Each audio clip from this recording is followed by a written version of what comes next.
যে র্যাবকে অন্যান্য সাধারণ সংগঠনের সঙ্গে এক করে দেবেন না। র্যাবের ভূমিকা অপরিসীম। একদিকে আপনারা মানুষের সেবা দিচ্ছেন, অন্যদিকে আপনারা এই দেশের ভবিষ্যৎ নির্মাণ করবেন। আপনারা স্বাস্থ্য নীতি তৈরি করবেন। আপনারা স্বাস্থ্য নীতি তৈরি করতে রাজনৈতিক নেতৃত্বকে সহায়তা করবেন এবং আপনারা ভবিষ্যৎ যে চিকিৎসক তৈরি করবেন সেই চিকিৎসকেরা সত্যিকার অর্থেই পৃথিবীর অন্যান্য যে কোনো দেশের চিকিৎসক থেকে তারা কম্পিট করতে পারেন সেই অবস্থা তৈরি করবেন। ছোট্ট কথা বলে শেষ করব। বহুদিন আগে এটা সম্ভবত আমার বাবা খুব অসুস্থ হয়ে পড়ে, তাকে নিয়ে আমাকে আপনার দিল্লিতে স্পটে যেতে হয়েছে, তার হৃদরোগ হয়েছিল। তো সেখানে চিকিৎসা করার পরে আমি যে বিখ্যাত চিকিৎসক অশোক সেন তার সঙ্গে আমি কথা বলছিলাম। তা আমি তাকে বললাম যে আচ্ছা, আমাদেরকে ভারতে আসতে হয় কেন? আপনারা কি মনে করেন যে আমাদের চিকিৎসকের মান আপনাদেরকে নিচে? কোনো মতেই না। আপনাদের চিকিৎসকের মান আমাদের সমস্ত বলেই কোনো ক্ষেত্রে বেশি। সমস্যাটা অন্য জায়গায়।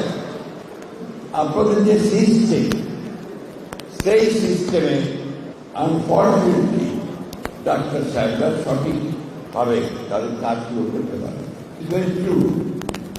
আজকে শুধুমাত্র রাজনৈতিক মত থাকার কারণে, কোন একটা দলকে ভালোবাসার কারণে 20 বছর ধরে সিরাজগঞ্জের সাজ্জাতে আপনার শিয়ালদা কিনা থেকে কুচিবাড়ি আছে, না আপনার সিরাজগঞ্জে, হ্যাঁ, সেইখানে একজন চিকিৎসককে বদলি করে শুধু রাজনৈতিক কারণে তাকে রেখে দেওয়া হয়েছে। এখন পর্যন্ত তাকে লিখে নেওয়া, ভোলাতে রেখে দেওয়া হয়েছে, তাকে আনানো। আমার কথা বলি, আমি যখন কাশিমপুর জেল থেকে অত্যন্ত অসুস্থ হয়ে, আমরা অনেক চিকিৎসক জানেন তারা দিয়েছেন, আমার যখন পিজিতে রেফার করলো জেল কর্তৃপক্ষ, আমি আসলাম হুইলচেয়ারে, তো বটেই অত্যন্ত অসুস্থ ছিলাম। তারা যখন আমাদের চিকিৎসকরা তারা যখন পিজিতে ছিলেন, তারা দেখেছেন যে আমি উঠে দাঁড়াতে পারছি না, বসেছিলাম। আমাকে সারাদিন ওই হুইলচেয়ারে ডিরেক্টরের রুমের সামনে দাঁড়িয়ে রাখতো, বসে রাখতো এবং তাদের ন্যূনতম সেই সৌজন্যটুকু আমি যে আমাকে ভেতরে দিয়ে বসিয়ে আমাকে ডাক্তার চিকিৎসা করা। শুধু তাই নয়, আমার তখন আপনার কারোরই রাজনীতি ব্লক হয়ে গিয়েছিল, আপনার অনেকে জানেন। সেই কারোরই রাজনীতি চিকিৎসার জন্য আমাকে যখন আপনাদের পিজির চিকিৎসকরা রেফার করলেন যে তাকে বিদেশে পাঠানো দরকার, আমাকে সরকার অনুমতি দেয়নি। শেষ পর্যন্ত সুপ্রিম কোর্টের লিড করে 3 বার মেডিকেল বোর্ড তৈরি করে আমাকে আপনার বাইরে যেতে। এটা কেন?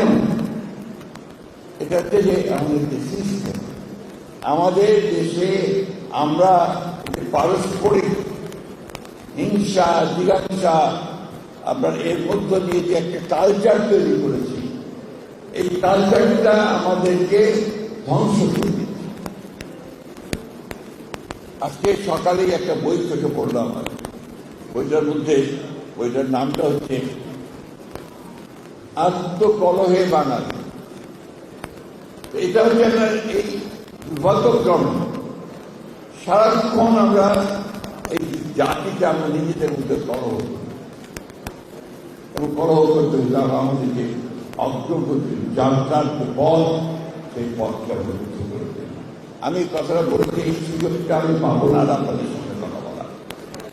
এবং আপনারা যদি সবচেয়ে উচ্চশিক্ষিত মানুষের সমাজে আপনারা চিন্তা করবেন এবং কিভাবে আমরা পরিবর্তন আনতে পারি, সেই পরিবর্তন। ডক্টর ফরিদ আমার অত্যন্ত ঘনিষ্ঠ চিকিৎসক, আমার স্ত্রী এবং আমি তার কাছে অত্যন্ত ঋণী। ডক্টর সুমন তারা আমার চিকিৎসা অত্যন্ত আন্তরিকভাবে করেন, আর আমি তো বটেই, কারণ আমি তো হরদম আপনাদের কাছে যাই।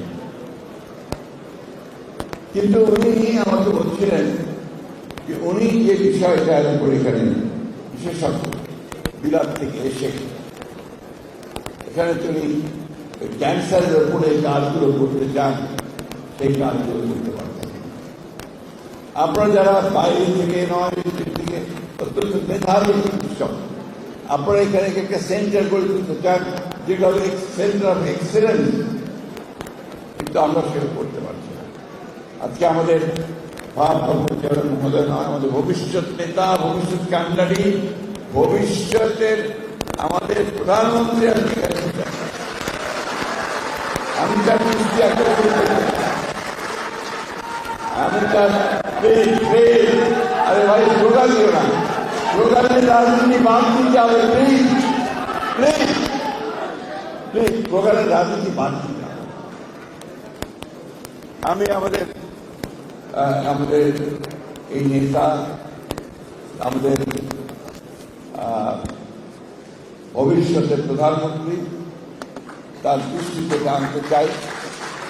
তার স্ত্রী একজন প্রখ্যাত চিকিৎসক, আপনাদের এখান থেকে তিনি গ্র্যাজুয়েশন করেছেন। এই বিষয়টার দিকে তিনি অত্যন্ত বেশি গুরুত্ব দেবেন, কারণ এই যে 18 কোটি মানুষ, এই 18 কোটি মানুষের স্বাস্থ্য সেবা, এটা একটা বড় বিশাল একটা দায়িত্ব সরকারের, যে কোনো সরকারের যে কোনো নেতা। আপনি দেখুন ইদানিংকালে শুরু হয়েছে আপনার ঔষধ নীতি, বিশেষ করে আপনার যারা ওষুধ তৈরি করে ম্যানুফ্যাকচারার, তার দুদিন আগে আমার কাছে এসেছিল, দেয়ার ইজ সিরিয়াস ক্রাইসিস। বর্তমান সরকারের যিনি সহকারী উপদেষ্টা আছেন চিকিৎসা স্বাস্থ্য মন্ত্রণালয়ে, তিনি এমন কতগুলো ব্যবস্থা আইন দিচ্ছেন যাতে করে ইন্ডাস্ট্রি বন্ধ হয়ে যাবে। এই যে বিষয়গুলো, এগুলো কিন্তু আমাদেরকে অ্যাড্রেস করতে হবে। আজকে যেখানে আমাদের ইন্ডাস্ট্রি, এই ইন্ডাস্ট্রিটা পৃথিবীর সঙ্গে আপনার কম্পিট করছিল, বাইরে এক্সপোর্ট করছিল, এখন তারা বলছে যে আমাদেরকে ফ্যাক্টরি বন্ধ করে দিতে হবে। অর্থাৎ এই সরকারের নীতিগুলো এমন হয়ে থাকে। আমাদের ভারপ্রাপ্ত চেয়ারম্যান সাহেব, আমাদের নেতা, তিনি ইতিমধ্যেই আমাদের যে 31 দফা যিনি দিয়েছেন, একটা মানে এই জাতির সবচেয়ে আপনার প্রয়োজনীয় যে দফাগুলো দিয়েছেন, ম্যাগনা কার্টা বলে আমরা এটাকে, একটা পরিবর্তন নিয়ে এসে যুগান্তকারী, সেখানে কিন্তু স্বাস্থ্য ব্যবস্থার কথা তিনি অত্যন্ত উল্লেখযোগ্য। আমি বক্তব্য দীর্ঘ করবো না, আপনারা আজকে অন্য মুডে আছেন, নির্বাচনের মুড, সেই নির্বাচনের মুডে সবাই এখন আপনারা আছেন। আমি আর দীর্ঘ বক্তব্য রাখতে চাই না, তবে আশা করব,